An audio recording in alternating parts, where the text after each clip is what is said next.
काल world handloom day साजरा होतो। हँडलूम्स हे आपल्या सगळ्या कष्ट करणाऱ्या आपले सगळे जे व्हीवर्स आहेत त्यांचा कौतुकाचा दिवस असतो। ही आपले संस्कार आहेत, आपला इतिहास आहे, ही भारताची ओळख आहे आणि पैठणी साडी ही महाराष्ट्राची आन बान आणि शान आहे आणि आपला इतिहास, आपली ओळख या पैठणी मागे कुठेतरी दडलेली आहे। त्यामुळे पैठणीचे खूप महत्त्व महाराष्ट्रात नाही देशात आहे आणि त्या हँडलूम दिवशी माननीय प्रधानमंत्री, माननीय सोनियाजी, माननीय खडगेजी यांची मी भेट घेतली। त्यांना सगळ्यांनाच पैठणीचा स्टॉल द्यायची मला संधी मिळाली आणि महाराष्ट्रातल्या प्रत्येक वीवरचं कौतुक करण्याचा आमच्या सगळ्यांचा एक छोटासा प्रयत्न होता। वेगळ्या काय काय विषयावरती चर्चा झाली का, म्हणजे ते सोडून इतर? हो, अर्थातच माननीय प्रधानमंत्र्यांची त्यांनी वेळ दिल्याबद्दल मी त्यांचे आभार मानते आणि 3-4 महत्त्वाचे मुद्दे आहेत। एक तर देशामध्ये वन नेशन वन इलेक्शन या कमिटीवर मी आता काम करते, त्याच्यावर सविस्तर चर्चा। त्यानंतर इन्कम टॅक्सचं एक बिल आत्ताच सिलेक्ट कमिटीचं ते पूर्ण झालेलं आहे। अशा अनेक ह्या सगळ्या जे महत्त्वाचे प्रश्न, आव्हानं आज देशासमोर आहेत, राज्यासमोर आहेत। शेतकरी असतील, कष्ट करणारे असतील, वीवर्सचे इश्यू, हँडलूमचे इश्यू, या सगळ्यांवर सविस्तर मार्गदर्शन माननीय प्रधानमंत्री पुढे काय घेणार।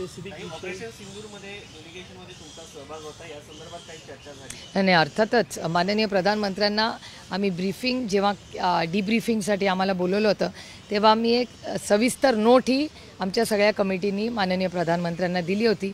त्याच्यावरही अर्थातच सविस्तर चर्चा झाली।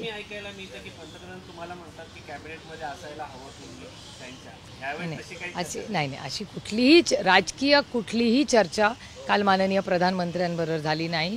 माननीय प्रधानमंत्र्यांनी जी संधी मला ऑपरेशन सिंदूरमध्ये दिली त्याबद्दल आभार तर मानणारच पाहिजेत, ते मी माझ्या पार्लमेंटच्या भाषणातही बोललेले आहे। पण त्याचबरोबर ऑपरेशन सिंदूरमधल्या काही छोट्या छोट्या गोष्टी होत्या जे माझं नैतिक जबाबदारी होती की माननीय प्रधानमंत्र्यांच्या कानावर घालाव्या, त्याच्यावर ते सगळं। आणि अर्थातच मी काल आदरणीय प्रधानमंत्र्यांना त्याचाही उल्लेख केला। हा माननीय प्रधानमंत्र्यांचा मोठेपणा आहे की दरवेळीच त्यांना कधी आम्ही कुठेही भेटलो तरी ते आवर्जून आदरणीय पवारसाहेबांबद्दल विचारतात। नवीन आदरणीय पवारसाहेब जे आर्टिफिशियल इंटेलिजन्स कृत्रिम बुद्धिमत्तेमध्ये जे बारामतीत काम चाललं आहे त्याच्याबद्दल नेहमीच प्रधानमंत्र्यांना उत्सुकता असते आणि नवीन काय साहेब करत असतील तर त्याची माहिती ते आवर्जून प्रेमाने विचारपूस नेहमीच करतात। काल आपण राहुल गांधींच्या डिनरला गेले होते, तिथे एक भारतीय जनता पक्षाने आणि शिवसेनेने देखील आरोप केला आहे की उद्धव ठाकरेंचा अपमान झाला, त्यांना शेवटच्या रांगेमध्ये बसवलं होतं। शी हास्यास्पद आहे, अगदीच बालिश आरोप आहे। इन्फॉर्मल गेट टुगेदर होता, कोणी कुठेही बसलं होतं। मग असं म्हणू का अखिलेश यादव दुसऱ्यात बसले होते आणि प्रोफेसर साहेब पहिल्या रोमध्ये असले, आदरणीय पवार साहेब 3ऱ्या का 4थ्या रोमध्ये? असं काही बसण्याची सिस्टम नव्हती, तो काही प्रोटोकॉलचा कार्यक्रम नव्हता। आम्हाला सहकुटुंब आम्हाला एकत्र जेवण्यासाठी बोलवलं होतं, त्याच्यामुळे त्याच्यात एक प्रेझेंटेशन होतं, ज्याला जिथे वाटलं तिथे तो बसला। तो काय सरकारी कार्यक्रम नव्हता, तो घरगुती कार्यक्रम होता। आता घरगुती कार्यक्रम तुम्ही जेव्हा घरात बसता तेव्हा एकामेकाला विचारून बसता की ही तुझी जागा, ही तुझी जागा, असं नसतं। ती एक कार्यक्रम होता आणि मला विचाराल तर उद्धवजी सगळ्यात चांगल्या सीटमध्ये बसले होते, कारण का त्या स्क्रीनपासून अंतर ठेवून बरोबर मधली सीट उद्धवजींची होती। त्याच्यामुळे उद्धवजी सगळ्यात चांगल्या जागेवर बसले होते, कारण का त्यांना व्यवस्थित तो स्क्रीन दिसत होता। अगदी फर्स्ट रोवाल्यांना तो स्क्रीन असा अगदी जवळ।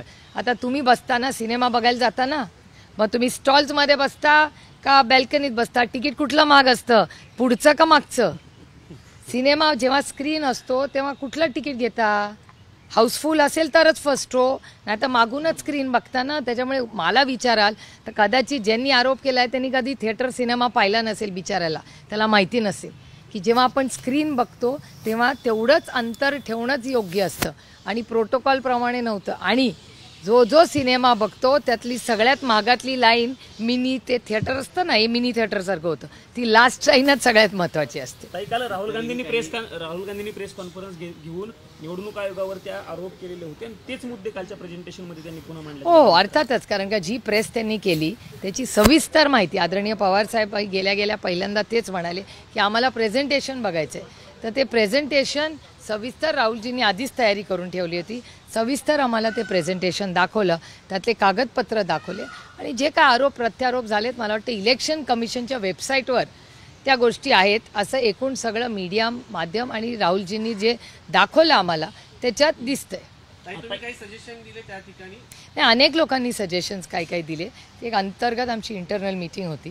ते पुढे आता त्याची माझं म्हणणं आहे की कुणाचंही इलेक्शन, माझंही असू दे, भगरे सरांचं असू दे, आमच्या सगळ्यांची इलेक्शन्स ही लोकशाही पद्धतीने पारदर्शकपणे कोणीही कॉपी करून पास होऊ नये. आम्ही होऊ नये. सर तर शिक्षक आहेत, ते तर सगळ्यात विरोधी आहेत त्याच्यामुळे कोणीही कुठलाही पेपर देताना तो कॉपी न करताच करावा. मग तो शाळेतला असू दे किंवा आपल्या लोकशाहीचा असू दे. बरोबर आहे की नाही? काल एकनाथ शिंदेंनी ज्या पद्धतीने आरोप लगावला, एक मिनिट सगळ्यांच्या प्रश्नाला उत्तर. काल जसं आपण म्हणता की राहुल गांधींनी पत्रकार परिषद घेतली, त्यांनी सगळे मुद्दे मांडले. त्याच मुद्द्यावरती एकनाथ शिंदे काल दिल्लीत होते. त्यांनी थेट राहुल गांधींना आरोप केला की राहुल गांधी हे खोटं बोलताय आणि सोबतच देवेंद्र फडणवीस देखील म्हणाले की त्यांच्या डोक्यातील चिपच गायब झालेली आहे. नाही, बघा, लोकशाही आहे, प्रत्येकाला बोलायचा अधिकार आहे. माझं म्हणणं आहे इलेक्शन कमिशनला उत्तर देऊ द्या ना. आरोप तर वैयक्तिक कुणावर नाही आहे, ना माझ्यावर आहे, ना ह्यांच्यावर आहे, ना कुणावर आहे. ती त्या यंत्रणेवर आहे. आपण पर्सनल कशाला घ्यायचं? कोणीच पर्सनल घ्यायची गरज नाही ना. भारतीय जनता पक्ष काय म्हणते की इलेक्शन कमिशन ही एक इंडिपेंडंट बॉडी आहे. करेक्ट? जर इंडिपेंडंट बॉडी असेल तर बाकीच्यांनी त्यांना डिफेंड करायचीच गरज नाही. सक्षम आहेत ना ते स्वतःला डिफेंड करायला. पंतप्रधान नरेंद्र मोदी यांच्याशी तुमची भेट झाली, त्याच्यामध्ये उपराष्ट्रपती पदाच्या उमेदवारासंदर्भात काही चर्चा झाली? एकतर मी तुम्हाला सांगू, जेव्हा एवढ्या मोठ्या व्यक्तीला आपण भेटतो कुठल्याही, ती एक जबाबदारीची मीटिंग असते. देशाचे प्रधानमंत्री येते, त्याच्यामुळे अर्थातच आपण विनम्रपणे त्यांच्याशीच बोललं पाहिजे. आणि ते त्या मीटिंगमध्ये जी चर्चा झाली ती मी तुम्हाला पारदर्शकपणे सांगितलेली आहे. एकनाथ खडसे त्या बैठकीमध्ये देखील राहुल गांधी यांनी केलेल्या आरोपासंदर्भात चर्चा झाली. संसदेमध्ये चर्चा करण्याचा प्रश्न आल्यानंतर ते म्हणतायत की आज स्वायत्त संस्था निवडणूक आहेत, त्यामुळे संसदेमध्ये चर्चा होणार नाही. त्याची एक वेगळी ऑर्डर आहे जी जयराम रमेशांनी सगळ्या तुम्हाला दिलेली आहे. त्याच्यामुळे तुम्हालाही सगळ्यांनाकडे ती ऑर्डर असेल की पार्लमेंटमध्ये कुठल्याही विषयावर चर्चा होऊ शकते. ताई, एकनाथ खडसे यांच्या जावयाला पुणे रेव्ह पार्टी प्रकरणी आरोप अटक केल्याच्या नंतर आता महिला आयोग देखील यामध्ये उतरल्याचं बघायला मिळतं. रुपाली चाकणकरांनी काल एक पत्रकार परिषद घेऊन त्यांनी दावा केला आहे की जो मोबाईल प्रांजल खिवलकर यांचा सापडलेला होता त्यामध्ये मुलींचे आक्षेपार्ह व्हिडिओ आहेत, काही फोटोज आहेत, अशा पद्धतीचा दावा त्यांनी केलेला. ह्याच्यात दोन भाग आहेत. एक तर रोहिणीताई राष्ट्रवादी काँग्रेस पक्षात आहेत. रोहिणीताईंचा नवऱ्याचा आणि राष्ट्रवादी काँग्रेस पक्षाचा काहीही संबंध नाही. आता तुम्ही रिपोर्टर आहात, तुमच्या बायकोच्या मोबाईलचा ना तुमच्या या चॅनलचा काय संबंध? त्याच्यामुळे एकतर मी कुणाच्या वैयक्तिक आयुष्यात बोलत नाही, ते माझं राजकारण नाही. पातळी सोडून मी राजकारण केलं नाही आणि करणारी नाही. आणि कुणाच्या वैयक्तिक आयुष्यात काय होतं त्याचा माझा खरंच काही संबंध नाही. हा पहिला मुद्दा, हा पहिला भाग झाला. दुसरा भाग झाला की हे मी एक जेनरिक स्टेटमेंट करते, हे कुणालाही उद्देशून नाही. दाखवणार असाल तर पुरं माझं स्टेटमेंट दाखवा. मी तुम्हाला फक्त पॉलिसी सांगते. या देशामध्ये राईट टू प्रायव्हसी हा सुप्रीम कोर्टाचा आणि पार्लमेंटचा कायदा आहे. आणि त्या कायद्याप्रमाणे कुणाचाही मोबाईल, म्हणजे तुमचा, माझा, तुमच्या कॅमेरामॅनचा, भगरे सरांचा, यांचा, हा जर पोलिसांनी घेतला तर तो फक्त कोर्टाला दाखवू शकतो, कुठल्या व्यक्तीला दाखवू शकत नाही. हा देशाचा आणि सरकारचा कायदा आहे. आणि तो दाखवला, बाहेर लीक केला तर तो गुन्हा आहे असं सुप्रीम कोर्टाची ऑर्डर आहे. मी काय म्हणत नाही, मी डिफेंडही करत नाही. काय करायचं ते सरकार आहेत, त्याच्यामुळे ते काय करायचं नाही करायचं, नियमाप्रमाणे चालायचं, संविधानाप्रमाणे चालायचं का नाही, तो त्यांचा अंतर्गत प्रश्न आहे. मी दोन वेगळे मुद्दे तुम्हाला सांगते. पहिला, प्लीज समजून घ्या मी काय म्हणते ते. पहिला मुद्दा, त्याचा एक भाग असा की आमच्या पक्षामधले जे आमचे मेंबर्स आहेत त्यांची सगळी जबाबदारी सुप्रिया सुळे घेते, चांगले आणि वाईट सगळ्याची. त्यांचं कुटुंब काय करतं. आता सदानंद सुळेंनी जर सरकारचं मध्ये काही गडबड केली तर हो, मी जबाबदार आहे. पण आमच्या दैनंदिन आयुष्यात सदानंद सुळे काय करतात ह्याचा माझा ना पक्षाचा ना कुणाचा काही संबंध नाही. हे आम्हाला असं वाटतं. हे प्रत्येकाचं आहे. तुमचा हे प्रोफेशनल हे आहे. आम्ही प्रोफेशनल काम करतो. आम्ही कुणाच्या कुटुंबात जाऊन काही बोलत नाही, कधी बोलणारी नाही. हा एक भाग झाला. दुसरा भाग पुन्हा मी समजून सांगते की या देशामध्ये, म्हणजे मीही समोरच्या बाजूला असले आणि तुमचा मोबाईल पोलीस यंत्रणेने घेतला आणि मी जरी सरकारमध्ये असले तरी तो मोबाईल मला दाखवायचा सरकारला अधिकार नाही.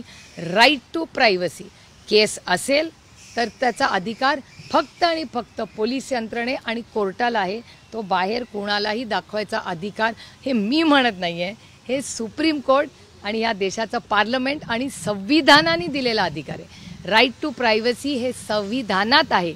जर त्याचा गैरवापर होत असेल तर हे दुर्दैवी आहे आणि हे संविधानाच्या, सुप्रीम कोर्टाच्या आणि पार्लमेंटच्या कायद्याच्या विरोधात आहे असं. आणि हे तुम्ही मी म्हणत नाहीये, हे वकिलांची लाईन आहे. म्हणजे मी त्यांच्या महिला आयोगाच्या अध्यक्षांविरुद्ध रुपाली चाकणकरांच्या विरुद्ध कारवाई होण्याची गरज आहे का? ते नाही मला माहिती. मला कसं माहिती असेल? हे सरकारने ठरवावं ना. आता सरकारने तो निर्णय घेतला पाहिजे. मी कसं सांगणार? देवेंद्रजी हे महाराष्ट्राचे कर्तृत्ववान मुख्यमंत्री आहेत. त्यांना माझ्यापेक्षा जास्त संविधान माहितीचे, स्वतः वकील आहेत राईट. मग संविधान, सुप्रीम कोर्ट, नियम, कायदे त्यांना आमच्यापेक्षा अनुभव जास्त आहे. 5-6 वर्ष महाराष्ट्राचे माननीय मुख्यमंत्री राहिलेत, तर माझ्यापेक्षा त्यांना ह्या गोष्टी नक्कीच जास्त माहिती आहेत ना. ताई, संतोष देशमुख हत्ये प्रकरणानंतर धनंजय मुंडे यांचा राजीनामा घेण्यात आला. आता महायुतीचे नेते असं म्हणतात की केंद्रीय गृहमंत्री अमित शहा यांनी आम्हाला राजीनामा घ्यायचा सांगितला नव्हता, आम्ही जनभावनेचा आदर करून हा राजीनामा घेतला. तो त्यांचा अंतर्गत प्रश्न आहे ना, मी कसं सांगणार? तरी 15 दिवसात इंडिया आघाडी संतोष देशमुख यांची हत्या झाली, आंधळे अजूनही फरार आहे आणि आता ते सांगतायत की आम्ही जनभावनेचा विचार केला, केंद्राचा कुठलाही दबाव नाही. हे बघा, काय माझा काही संबंध नाही या सगळ्या तुमच्या प्रश्नाशी. पण संतोष भाऊ आणि महादेव मुंडे या दोघांची जी क्रूर हत्या झाली, त्यांचा कोण जो आका असेल त्याचा माझा काही संबंध नाही. ह्या दोन्ही कुटुंब उद्ध्वस्त करणारा जी कोणी व्यक्ती असेल, आपल्या सगळ्यांची नैतिक जबाबदारी आहे राजकारण बाजूला ठेवून की त्या दोन्ही कुटुंबाला आणि असे असंख्य कुटुंब ज्यांच्यावर अन्याय झाला आहे त्यांच्या मागे आम्ही ताकदीने उभं राहू आणि प्रत्येक कुटुंबाला न्याय मिळवून द्यायची जबाबदारी आम्ही घेतो. काही काल इंडिया आघाडीची एकीकडे बैठक झाली, बैठकीत सगळे एकत्र बघायला मिळाले. पण प्रकाश आंबेडकरांनी दावा केला की 15 दिवसांमध्ये इंडिया आघाडीबाबत एक वेगळी बातमी बघायला मिळेल, कारण शरद पवार साहेब हेच भारतीय जनता पार्टीचे हस्तक आहेत, अशा पद्धतीचा आरोप आणि दावा त्यांनी केला. लोकशाही हो, प्रत्येकाला बोलायचा अधिकार आहे ना. लोकशाहीमध्ये सगळेच बोलतात, त्यांना अधिकार आहे बोलायचा. हाँ, क्या हुआ, क्या बातचीत हुई नहीं हमारी किए गए थे, उसके बारे में फिर एक बार नहीं बहुत विस्तार से राहुल जी ने एक प्रेजेंटेशन हमको दिया. बहुत अच्छी चर्चा हुई और पवार साहब ने एक सुझाव दिया है कि हर राज्य में ये प्रेजेंटेशन होना चाहिए, उसके बाद हर ज़िले में होना चाहिए, हर तालुक में होना चाहिए और देश में हमारे सारे जो कार्यकर्ता है और जो सशक्त लोकतंत्र पे विश्वास करते हैं उनको इस बारे में हम सब ने मिलके ये जो प्रेजेंटेशन है वो दिखाना चाहिए. और जो भी हो, सच है झूठ है, जो भी सरकार को देखिए, सरकार कहती है इलेक्शन कमीशन एक इंडिपेंडेंट बॉडी है. अगर ये इंडिपेंडेंट बॉडी है तो मेरे ख्याल से उन्होंने जवाब देना चाहिए सबका. और उनकी वेबसाइट से ही तो ये सब है ना, ये तो वेबसाइट से मिला है, किसी ने कुछ नया तो कुछ नहीं बोला है, उनकी वेबसाइट से ही सब इन्फॉर्मेशन मिली है. लेकिन इस बैठक से पहले आपकी जो प्रधानमंत्री मोदी से मुलाकात हुई उसके बारे में कई चर्चा है. नहीं, कल वर्ल्ड हैंडलूम डे था, मैं 3 लोगों को मिली थी कल वर्ल्ड हैंडलूम डे में. माननीय प्रधानमंत्री जी ने मुझे वक्त दिया, मैं उनकी आभारी हूँ. इसके बाद मैं सुबह तो मैं खड़गे जी से भी मिली और सोनिया जी से भी मिली. तीनों का मैंने बड़ी विनम्रता से, तीनों के आभारी हूँ मैं कि तीनों ने मुझे वक्त दिया, तीनों का सम्मान करने को. और महाराष्ट्र के हमारे जो वीवर्स है, बुनकर है, उनके लिए ये तीनों ने जो अच्छे शब्द कहे उसके लिए मैं उनकी सबकी बहुत बहुत आभारी हूँ. क्या महाराष्ट्र की राजनीति से जुड़ी कोई बातचीत हुई? और नहीं देखिए, ये माननीय प्रधानमंत्री जी का बड़ापन है. हमेशा जब मैं मिलती हूँ तो हमेशा पवार साहब के लिए वो अच्छा ही पूछते हैं, क्या नया कर रहे, क्योंकि उनको पता है कि पवार साहब कुछ ना कुछ नया करते रहते हैं. अभी आर्टिफिशियल इंटेलिजेंस में बहुत काम उनका चल रहा है, एग्रीकल्चर में बड़े इनोवेशंस कर रहे हैं, उसके बारे में उन्हें विस्तार से पूछा.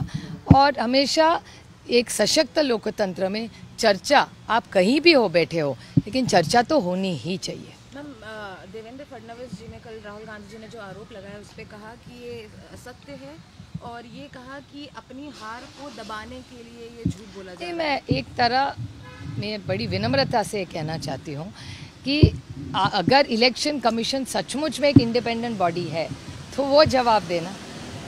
अगर वो इंडिपेंडेंट बॉडी है तो वो खुद सक्षम है ना खुद जवाब देने के लिए। मैम, इसके अलावा डोनाल्ड ट्रंप से जब बात की गई कि आगे ट्रेड डील के बारे में, तो उन्होंने कहा कि जब तक ये रिजॉल्व नहीं होगा आगे कोई चर्चा नहीं। मेरे ख्याल से कॉमर्स मिनिस्ट्री ये बहुत मामला बहुत देश के लिए महत्वपूर्ण है। इस पे हम सब ने विशेष टिप्पणी करने के पहले कॉमर्स मिनिस्ट्री से हम मांग करते हैं को विस्तार से एक स्टेटमेंट लाए और पार्लियामेंट में देश को बताए कि सच क्या है, क्योंकि हम मीडिया से क्यों सुने। देश की चर्चा देश में पार्लियामेंट में संसद चल रहा है, तो मैं पीयूष गोयल से विनती करूंगी कि वो आए पार्लियामेंट में एक स्टेटमेंट दे तो हमें भी पता चले कि सच क्या हो रहा है। ताई, रात्री जी बैठक झाली इंडिया आघाडीची, त्या बैठकीनंतर राहुल गांधी उद्धव ठाकरेंची एक स्वतंत्र बैठक झाली। तुम्ही म्हणजे महाराष्ट्राच्या अनुषंगाने झाली ती बैठक? नाही तुम्ही वगैरे होते का? आम्ही सगळेच होतो त्या मीटिंगमध्ये। स्वतंत्र अशी नाही वेगळी दोघांच्यात झाली असेल तर मला माहिती नाही, पण आम्ही सगळे होतो तेव्हा आम्ही अनेक मीटिंग्स तिथे झाल्या, मोठी चर्चा झाली। नंतर अनेक वरिष्ठ नेते गेल्यानंतर आम्ही बरेच जण, अखिलेशजी होते, तेजस्वी होता, मी होते, उद्धवजी होते, आम्ही सगळ्यांनी आमची वेगळी काही अनेक विषयांवर चर्चा झाली आणि उद्धवजी आणि सगळेच एकमेकाशी बोलत होते। त्याच्यामुळे उद्धवजी आणि राहुलजी पण सविस्तर बोलतच होते। महाराष्ट्र के निकाय चुनाव को लेकर कल इंडिया अलायंस की बैठक में कुछ बातचीत हुई? नहीं, बहुत विस्तार से कल चर्चा हुई है। राहुल जी ने जो प्रेजेंटेशन, जो प्रेस ली, उसका विस्तार से प्रेजेंटेशन भी दिया हम सबको, और आदरणीय पवार साहब ने एक सुझाव भी दिया कि हर राज्य में ये प्रेजेंटेशन जाना चाहिए और हर जिले में जाना चाहिए और सब मामले में हम सब ने चर्चा करनी चाहिए। मैम, वाइस प्रेसिडेंट नॉमिनी के नाम पे कोई देखिए, बहुत सारी चर्चाएं मीटिंग्स में होती है, हर जो पेट में बात हो वो बताना ज़रूरी नहीं। गरजा हिंदुस्तान चॅनलला सबस्क्राईब करा आणि ताज्या घडामोडी जाणून घेण्यासाठी बेल आयकॉनवर प्रेस करा।